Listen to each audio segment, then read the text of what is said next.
সন্মানিয়া union BNP ও এর সকল অঙ্গ সংগঠনের উদ্যোগে ৫ই আগস্ট গণ অভ্যুত্থানের ছাত্র জনতার গণ অভ্যুত্থানের ১ বছর পূর্তি উপলক্ষে কাপাসিয়া উপজেলা বিএনপি ও এর সকল অঙ্গ সংগঠনের উদ্যোগে সেই বিশাল বিজয় র্যালিতে যোগদানের জন্য সন্মানী ইউনিয়ন থেকে বিশাল জনবল এখানে উপস্থিত হয়, যা সন্মানী ইউনিয়ন বিএনপির ইতিহাসে বিরল। অতীতে এমন জনসমর্থক নিয়ে উৎসাহ উদ্দীপনার মাধ্যমে কাপাসিয়াতে মিছিলে অংশগ্রহণ করা চোখে লক্ষ্য করা যায়নি। তবে পরিবর্তিত পরিস্থিতিতে ২০২৫ সালের ৫ই আগস্ট সেই বিজয় র্যালি উদযাপন করার লক্ষ্যে শাহ রিয়াজুল হান্নান রিয়াজের নেতৃত্বে ঐক্যবদ্ধ হয়ে সন্মানী ইউনিয়ন বিএনপির সর্বস্তরের নেতাকর্মীরা স্বতঃস্ফূর্তভাবে অংশগ্রহণ করছেন।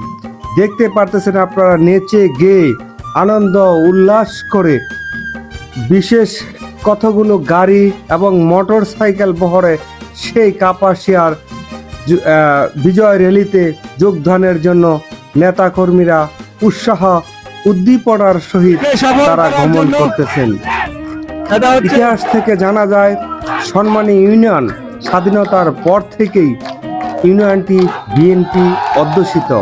২০০৮ সালে যদিও নির্বাচনে নৌকা প্রতীকের কাছে পরাজিত হয়, কিন্তু কোনো নির্বাচনেই সন্মানী ইউনিয়ন থেকে বিএনপির পরাজয় শোনা যায়নি। বিগত দিনের যে নির্বাচনগুলি হয়েছে, প্রতিটা নির্বাচনই সন্মানী ইউনিয়নের মানুষ জনগণ স্বতঃস্ফূর্তভাবে ধানের শীষ প্রতীককে নির্বাচিত করেছে।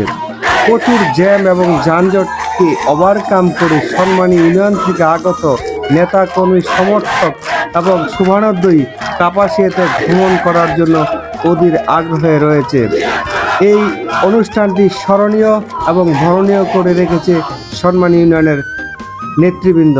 আর এতে নেতৃত্ব দিয়েছেন সন্মানী ইউনিয়ন বিএনপির বিপ্লবী সভাপতি তহিদুজ্জামান তপন মেম্বার। আরও ছিলেন সন্মানী ইউনিয়ন বিএনপির ভারপ্রাপ্ত সাধারণ সম্পাদক ওমর ফারুক। উপস্থিত ছিলেন যুবদলের আহ্বায়ক নজরুল ইসলাম, সদস্য সচিব শিপন এবং সিনিয়র যুগ্ম আহ্বায়ক মোমেন ব্যাপারী। যুবদলের প্রায় প্রতিটি নেতাকর্মী এখানে স্বতঃস্ফূর্তভাবে অংশগ্রহণ করে। ছিল শ্রমিক দলের নেতা, শ্রমিক দলের নেতৃবৃন্দ।